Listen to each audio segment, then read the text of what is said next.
Good morning. Senator Hill, Representative Rotundo, and members of the Joint Standing Committee on Appropriations and Financial Affairs. My name is Michael Allen, and I'm the Associate Commissioner for Tax Policy and Maine Revenue Services.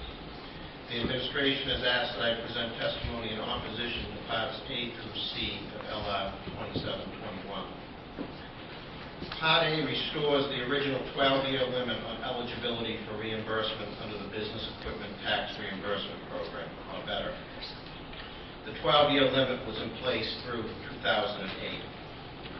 Enactment of this provision would reduce better reimbursement by as much as 60% for some of Maine's largest manufacturing employers as a result of the significant investments they made in the late 1990s and early 2000s. Manufacturers, particularly paper companies, are still struggling to recover from the recent recession. A change in better of this magnitude at this time would be damaging to the bottom line of these companies' main operations. Part B eliminates eligibility under the Business Equipment Tax Reimbursement Program, better, and the Business Equipment Tax Exemption Program, or the BETE program, for property located at a retail sales facility and used primarily in a retail sales activity.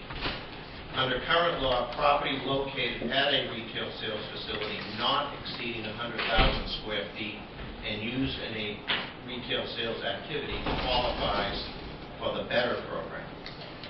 Property located at a retail sales facility exceeding 100,000 square feet that is used primarily for retail sales and whose Maine-based operations derive less than 30% of their total annual revenue from sales that are made at retail facilities located in Maine qualifies for the BETE program.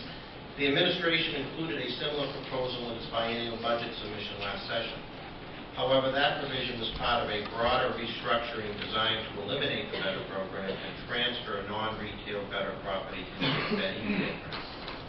In addition, the retail sector has already been impacted by the 10% increase in the general sales tax rate and the 14% increase in the meals and lodging rate.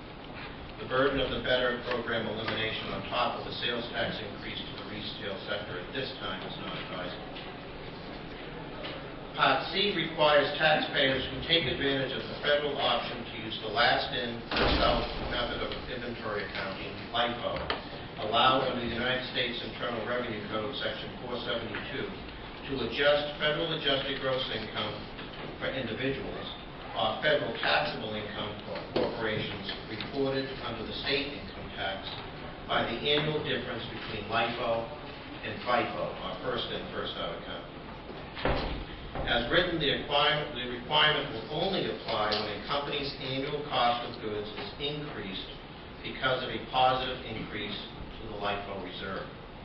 A state positive modification to the extent of the LIFO increment is made to FAGI or FTI. No state modification to FAGI or FTI is allowed when the LIFO impact on a company's cost of goods declines.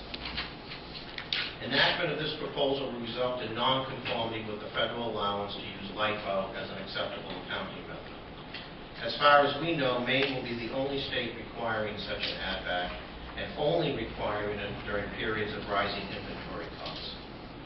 The administration has been a strong supporter of conformity since taking office and does not support this uncompetitive decoupling from a part of the federal tax law that has been in existence for over 70 years.